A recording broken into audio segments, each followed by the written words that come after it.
Bonjour à toutes et à tous. Après avoir étudié les origines et le fonctionnement des totalitarismes en Europe dans les années 1920-1930, nous allons voir comment cette montée des régimes totalitaires a pu mener à la Seconde Guerre mondiale et répondre à cette problématique, comment la guerre s'étend-elle progressivement au monde entier. Alors, penchons-nous sur le début de la guerre. En 1936, Hitler conclut une alliance avec le Japon. Un an plus tard, en 1937, elle s'élargit à l'Italie. Ces alliances constituent ce qu'on appelle les forces de l'Axe, c'est-à-dire l'axe reliant l'Allemagne, l'Italie et le Japon. En outre, dans son idéologie expansionniste et dans sa recherche d'un espace vital, Hitler décide d'unir au Reich tous ceux qui parlent allemand. En mars 1938, il commence par l'annexion de l'Autriche, ce qu'on appelle l'Anschluss. Ensuite, il revendique les Sudètes, des régions de Tchécoslovaquie. Face à cet expansionnisme, l'Europe semble muette. En Angleterre et en France, les gouvernements et les opinions publiques traumatisées par la Première Guerre mondiale sont très largement pacifistes et en faveur des politiques d'apaisement, voire de renoncement. Ils préfèrent abandonner leurs alliés militaires pour éviter de faire basculer l'Europe dans la guerre. C'est ce qu'on appelle l'esprit de Munich.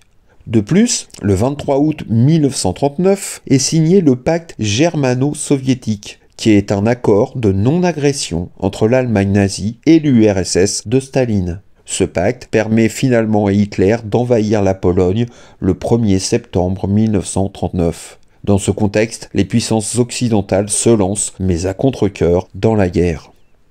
Celle-ci débute avec de nombreuses victoires de l'Axe. Hitler se tourne vers le nord. À partir d'avril 1940, il envahit le Danemark puis la Norvège. Le 10 mai, il lance une offensive rapide, c'est la stratégie du Blitzkrieg, et s'empare des Pays-Bas et de la Belgique. Un an après les débuts de la guerre, l'armée allemande se tourne vers l'ouest. En mai 1940, elle envahit la France et entre dans Paris le 14 juin 1940. Peu à peu, le conflit va se mondialiser. Ainsi, le front de l'Est s'étend. De fait, le 22 juin 1941, Hitler lance l'opération Barbarossa, c'est-à-dire l'invasion de l'URSS. L'avancée de l'Allemagne est tout d'abord très rapide et les troupes soviétiques subissent des pertes considérables. Mais les forces allemandes se heurtent vite à des défis logistiques majeurs. Les territoires russes sont trop vastes, les routes en mauvais état, le climat difficile. Les Allemands décident alors de prendre Moscou pour briser le moral de l'adversaire, mais l'armée rouge parvient à défendre la capitale, puis à contre-attaquer. En parallèle, l'Allemagne nazie remporte de nombreuses victoires dans les Balkans, en Europe du Sud-Est, ainsi qu'en Afrique du Nord.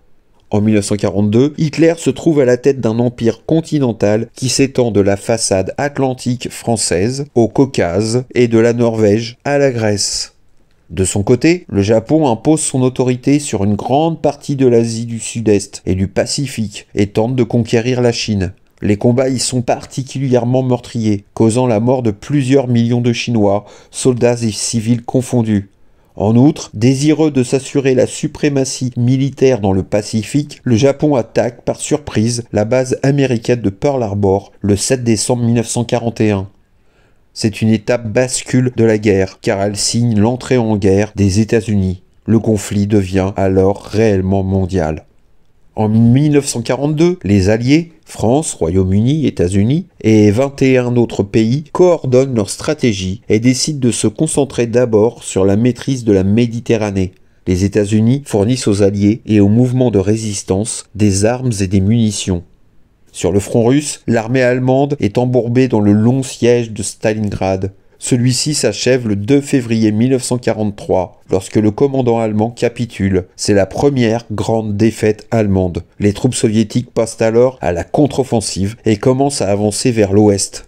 Dans le Pacifique, les États-Unis bloquent l'avancée japonaise lors des batailles de Midway en juin 1942 et de Guadalcanal entre août 1942 et février 1943. Les Alliés, à partir de 1942, collectionnent donc les victoires. Ainsi commencent dès 1943 les débarquements. Ils débarquent en Sicile le 10 juillet 1943 et lancent la campagne d'Italie, qui signe un armistice le 3 septembre. Ils débarquent ensuite en Normandie le 6 juin 1944, c'est l'opération Overlord. Et enfin en Provence le 15 août 1944. Les troupes alliées, plus nombreuses et mieux équipées que les forces allemandes, libèrent progressivement les territoires occupés. À l'est de l'Europe, les troupes soviétiques progressent difficilement et les combats sont très meurtriers. Les troupes américaines et britanniques avancent depuis le front de l'Ouest et le front italien et passent le Rhin en mars 1945. On s'approche de la fin de la guerre. L'Allemagne est encerclée à l'est par l'armée rouge, à l'ouest par les troupes alliées. Le 30 avril 1945, Hitler se suicide. Le 8 mai 1945, l'Allemagne capitule. Dans le Pacifique, pour mettre fin à un conflit qui s'éternise, les États-Unis larguent 2 bombes nucléaires sur le Japon. Le 6 août sur Hiroshima et le 9 août sur Nagasaki. Le Japon capitule le 15 août. C'est la fin du conflit. En février 1945, les dirigeants des 3 grandes puissances se réunissent à la conférence de Yalta, en Crimée. On y retrouve donc l'Union soviétique de Joseph Staline, le Royaume-Uni de Winston Churchill et les États-Unis de Franklin D. Roosevelt.